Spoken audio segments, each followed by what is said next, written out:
We all need to thank today.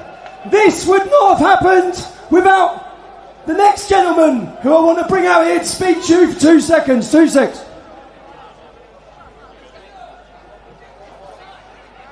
Let me introduce you to...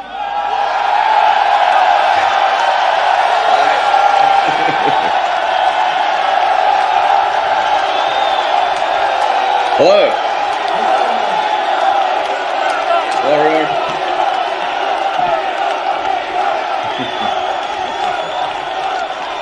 Congratulations. Congratulations, Tommy, on putting together an amazing event and really rallying the people of Britain. Elon, none of this could have happened without you giving the British public access to the truth and giving us free speech and fighting for our free speech. So on behalf of Great Britain and the British public, we're incredibly grateful, Elon. You're most welcome. You're most welcome. And you may notice this T-shirt that I'm wearing. It's great British author George Orwell. What would Orwell think? I think that's generally a good way to look at these things. He would want freedom of speech. He would want the people to know what's real. He'd want the people to fight against government oppression. And fight for the truth and fight for the future of Britain.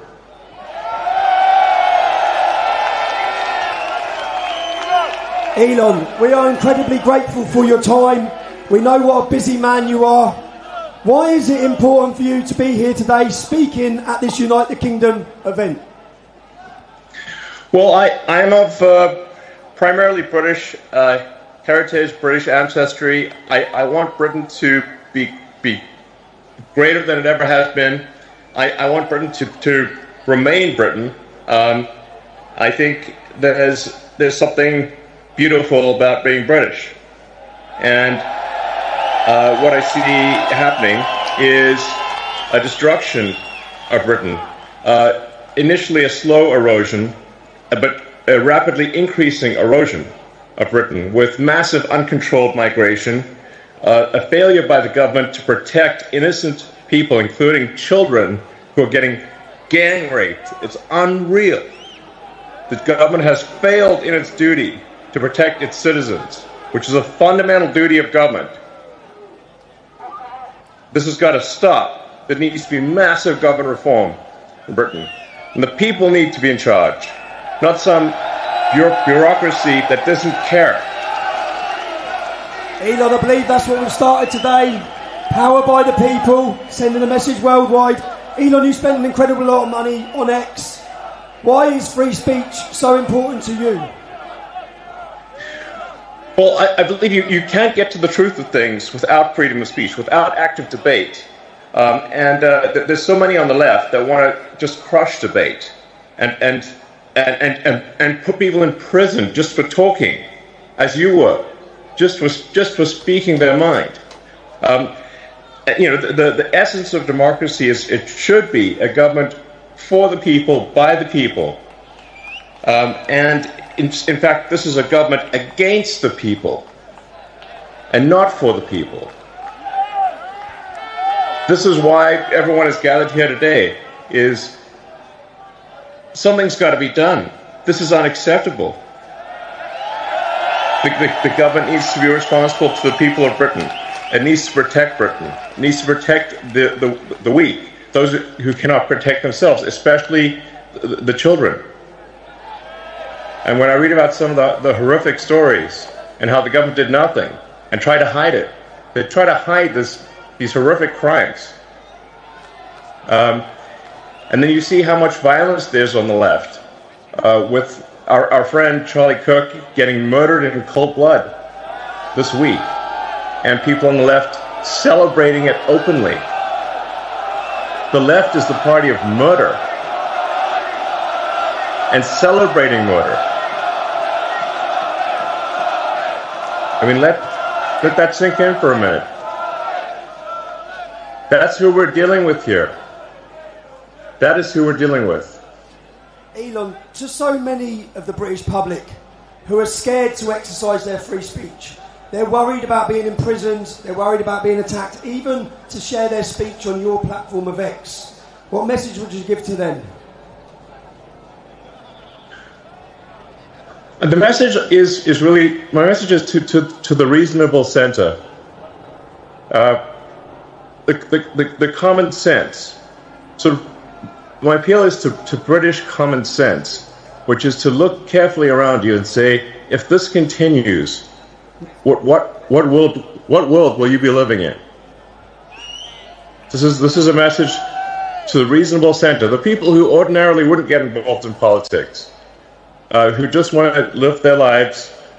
They don't want, they're quiet. They just go about their business. My message is to them: if this continues, that violence is going to come to you. You will have no choice. You're in a fundamental situation here where whether you choose violence or not, violence is coming to you. You either fight back or you die. You either fight back or you die. And that's the truth. Today, Elon, I think the British public are telling the world that they're ready to fight back. Good. Yes. Come on, Great Britain. Oh! Come on. We've inspired the nation. Elon, you've spoken a lot about woke culture, the woke mind virus, and how it damages innovation and freedom of thought. We know that DEI often sees people getting jobs when they definitely don't deserve them. Do you think this culture is holding back progress in the West? And what do you think needs to happen to reverse it? Yeah, I'm appealing to sort of common sense and fairness. I want to emphasize just common sense and fairness, which is that we should make our decisions based on merit, on how, if somebody is talented and hardworking, then that should be the only means of advancement. There should not be discrimination on the basis of sex or religion or any race or anything else. And what a lot of the woke stuff is, it's actually super racist, it's super sexist, and it's often it's anti-religion, but only anti-Christian. Like, why only anti-Christian? That's unfair. So this is why, again, my message is to the reasonable middle. Do you not want a world where there is fairness and common sense, and you advance as a function of how hard you work and your talent and your integrity? That should be all that matters. And the woke mind virus that I call it is against all of that. It's wrong. Thank you. Elon, we hear so much about censorship being pushed by governments and global corporations and organisations. A lot of people don't understand why we're allowing mass, uncontrolled immigration into all Western nations. Do you believe that there are powerful forces outside of elected officials, someone controlling governments, that are trying to control the flow of information, and how do we resist that pressure? I think when you look at the behavior of organizations or people, you have to say, what is the incentive for these organizations? And frankly, there's a massive incentive on the left to import voters. So if they can't convince their nation to vote for them, they're going to import people from other nations to vote for them. This is a massive factor. And frankly, it's a strategy that will succeed if it is not stopped. Thus far, it is succeeding. And you see strong movements to allow people who are not from Britain to vote in Britain, to allow people who are not from France or elsewhere to vote in those countries, and thus depriving the citizens of their democratic power. It's really a voter importation thing, and if they're allowed to succeed, if this is allowed to continue, they will succeed in importing voters, swaying the elections, and taking your vote away from you. That is 100% what is happening. Do you know what's great? The BBC and the mass media cannot control this, can they? I love it. I mean, the BBC is complicit in the destruction of Britain. And we pay for it, Elon. We pay for it. Yes. We're forced to pay for it. Do you know they send us to jail if we don't pay for it? You're forced to pay for your own destruction. It's insane. It's unfair. It is wrong.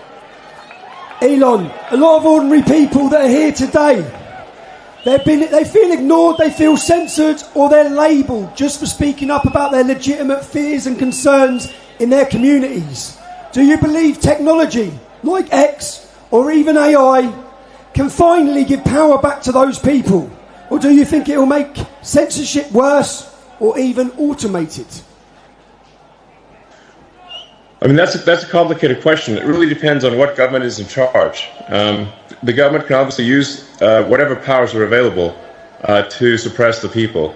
And so I really think there's got to be a change of government in Britain. And you can't, we don't have another 4 years or whatever the next election is. It's too long.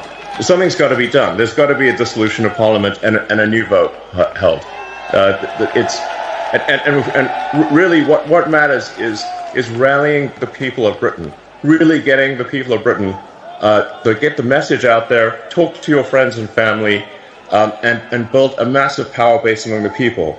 And like I said, you really got to appeal to the sort of average, the normal people that just want to go about their business, that they're sort of in a village somewhere, they're working, they just want to mind their own business. But you've got to point out to them that if we don't take action, they won't be able to mind their own business because other people are going to come and maraud them. There's genuine risk of rape and murder, and the destruction of the country, and dissolution of the entire way of life. And so, yes, in the normal course of business, if you weren't under a massive attack, then people should go about their business and just live their lives. But unfortunately, if the fight comes to you, you don't have a choice. You have to fight. So you have to rally all of the people of Britain to fight for the future. Let me ask and the people if this doesn't happen, there won't be a future. Are you ready to fight for your future, Britain? Fight for your future. Do it. Go. Will we be gagged any longer, Britain? Go. But you know what I mean, Tommy. You know what I mean. I mean, I talk to my friends in Britain, and they're like, yes, they live in a village here or there, or a town or city here or there, and they're like, well, it doesn't seem like it's really that much of a problem. I'm like, well, if you want to know what's going to happen to your town or village, just visit London, and you'll see that it's filled with crime. It often doesn't feel like Britain at all, and it's only a matter of time before that is what happens to your town or village. It starts in London, but it will spread to every town and village in the country, and no one will have any peace. We're running out of time, people. We're running out of time. Elon, you built rockets, you built cars, you built satellites, you built AI. Things most of us couldn't dream of. It's fair to say you're a visionary.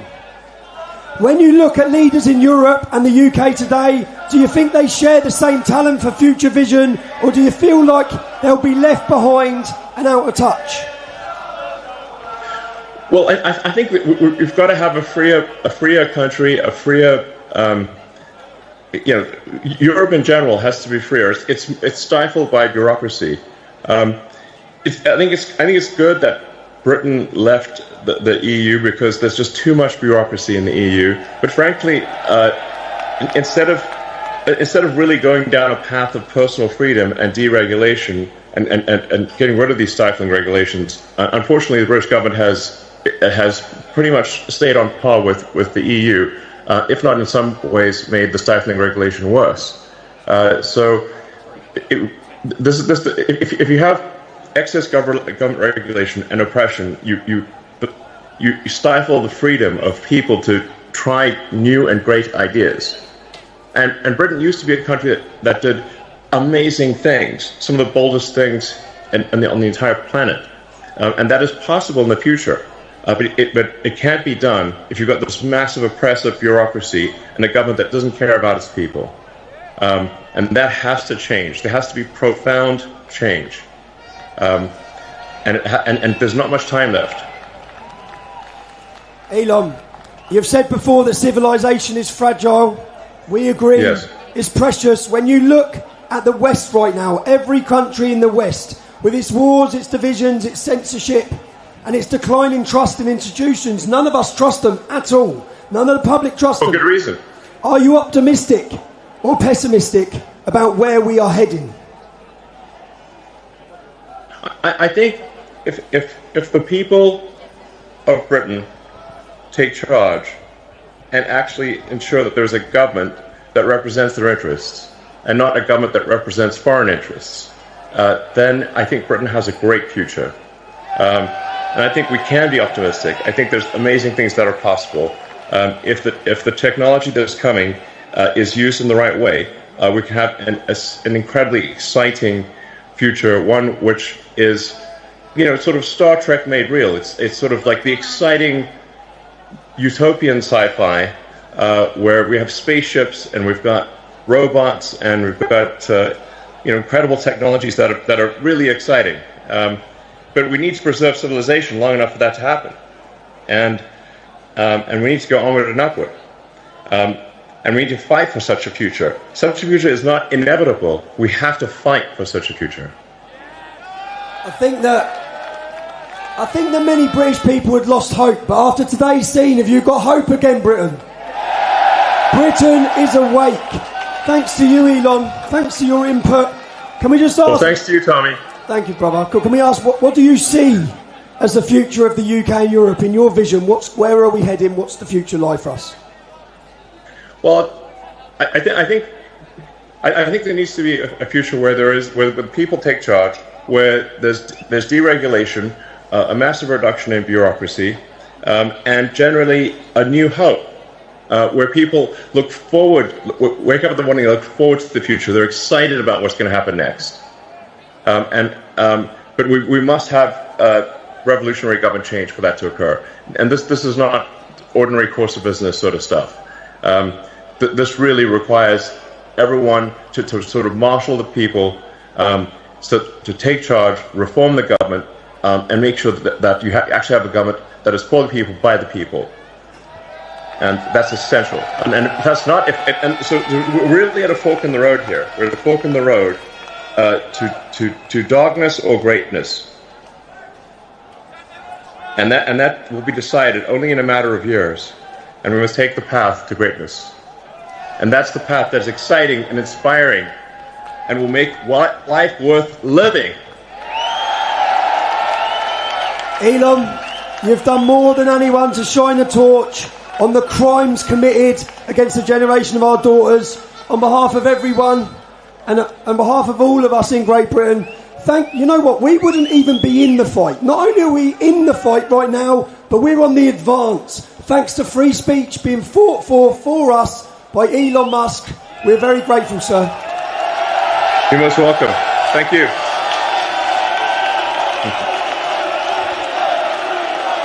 All right. Mum. All right, thank you.